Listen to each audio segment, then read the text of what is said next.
सबसे बड़ा पॉइंट, आप यकीन करो इस पॉइंट पे इनकी मां मर जाएगी, इन गंदी आंटियों की। और वो जो नामर्द टाइप के मर्द फिर रहे थे उधर सो कॉल्ड, वो मैं कुछ नहीं कहना चाहता। आज हमारे साथ आए ख्वाजा सरा कुछ, और उन्होंने बैनर उठाया हुआ बड़ा सा कि मेरा जिस्म अल्लाह की मर्जी, और मीडिया को इंटरव्यू दे रही थी, इसी माइक पे खिताब कर रही थी वो कि अगर मेरे जिस्म पे मेरी मर्जी होती तो मैं ख्वाजा सरा की जगह मर्द पैदा हो जाता या औरत पैदा हो जाती, मेरे जिस्म पे उसी की मर्जी और मैं हर हाल में खुश हूँ।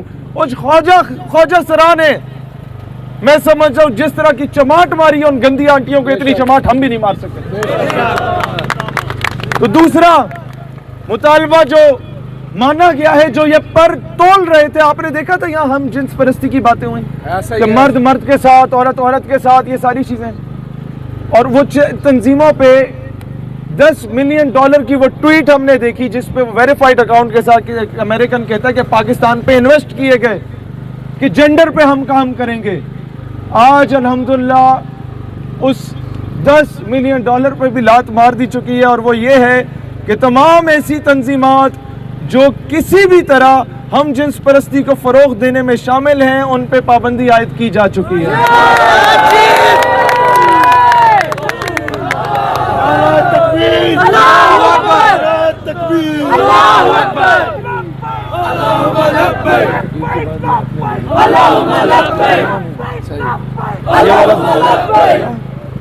और एक और जो ये मेरे भाई कह रहे थे कि मीडिया से रिलेटेड बात हुई, आप लोग क्या मारवी सिरमत को रोजान आइंदा मीडिया पे देखना चाहते हैं कि नहीं? आइंदा किसी गंदी और नाजायज औलाद को मीडिया पे देखना चाहते हैं या नहीं? तो आपको मुबारक इस बात की होनी चाहिए, मंसूर अली खान को भी लगाए। ऐसे तमाम अफराद जो नजरिया पाकिस्तान और रियासती अदारों के खिलाफ जहर उगलते हैं, इन सब पे मीडिया पे पाबंदी आयद कर दी गई है।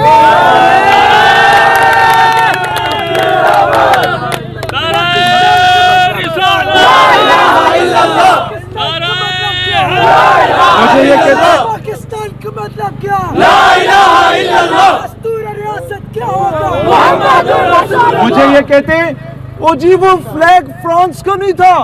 मैं कहा और क्या तेरे प्यो का था? नहीं वो हमारी एनजीओ का था असल में। मैंने कहा ठीक है तुम्हारी एनजीओ का था, फ्रांस से मुताबिकत रखता था? कहते जी रखता था। मैंने कहा तो क्या तुक बनती है जब इतना इशू बना हुआ है उम्मत मुस्लिमा में फ्रांस के खिलाफ ऐसी चीज को दोबारा शोशा छोड़ने का? नहीं तो एनजीओ का है। मैंने कहा फिर ठीक है इंडिया का फ्लैग लो, एक नुक्ता और डाल दो और जीएचयू के बाहर जाके लहराओ कि हमारी एनजीओ का फ्लैग है, फिर तो वो तुम्हें बताते हैं एनजीओ कैसे कहते हैं। इस तरीके से तो कल को इजराइल के झंडे के साथ जाके एक नुक्ता डाल दे और बोले जी हमारी एनजीओ के पूरे पाकिस्तान में फैला दे, ये चीज नहीं चलेगी भाईजान। और आज हमने ये चीज इस अवाम को नहीं बताई थी, क्योंकि जब हम ये बात पहले सोशल मीडिया पे जिक्र कर लेते हैं तो होता क्या है कि उसका काउंटर नैरेटिव के लिए पहले से ही वो लिबरल जो लॉबीज हैं वो मैदान में आ जाती हैं और उस चीज को करने नहीं देती। तो वो चीज सबसे बड़ी कामयाबी जो पिछले 45 सालों से हमारे बाप, हमारे वालिदैन, हमारे आप में से कई जो जवान हैं उनके तो दादा भी जो मजमून एफएससी में पढ़ते आ रहे थे, उस मिस्टर चिप्स को भी चेंज कर दिया गया है। अगले साल नहीं पढ़ोगे इंशाअल्लाह। उसकी जगह इस पे कमेटी बिठा दी गई है कि कौन से इस्लामी हीरो, क्या सलाउद्दीन अय्यूबी को पढ़ाया जाए या नूरुद्दीन जंगी को पढ़ाया जाए, मोहम्मद बिन कासिम को पढ़ाया जाए या तारिक बिन जियाद को पढ़ाया जाए। हमारी मुज़ाकराती कमेटी में एक पीएचडी स्कॉलर था हमारा मलिक वकास सलीम, दूसरा सॉफ्टवेयर इंजीनियर था नौमान भाई।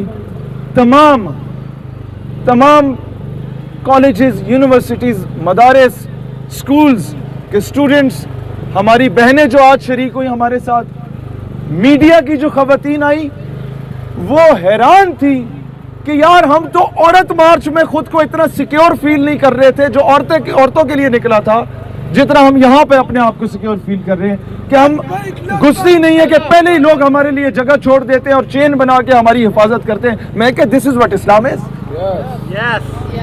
दोस्तान जी वकार, हम मुट्ठी भर लोगों ने, हम जिसे छोटा तबका कहा जाता था, उसने आज वो कुछ मनवा लिया कि जो इनके वहमो गुमान में भी नहीं था। अब होता सिर्फ ये है कि कई चीज़ें हुकूमत मान लेती है, इम्प्लीमेंट नहीं करती, ये भी आपको पता है। अब इंशाअल्लाह ताला इसे फॉलो अप में रखेंगे। और एक चीज़ में मुझे आपकी फेवर चाहिए होगी कि कराची और लाहौर के कोई दोस्त हैं, वो भी इस्लामाबाद के भी, जहाँ जहाँ पे किसी किस्म का मुतनाज़ा चीज़ है, उसके एविडेंसेस उन बंदों के नाम के साथ हमें दिए जाएं, फिल फौर मुकदमे दर्ज होंगे, ये भी वादा किया गया। पाकिस्तान हमेशा जिंदाबाद। पाकिस्तान का मतलब क्या? पाकिस्तान का मतलब क्या? ऐवानों तक आवाज जानी चाहिए। पाकिस्तान का मतलब क्या?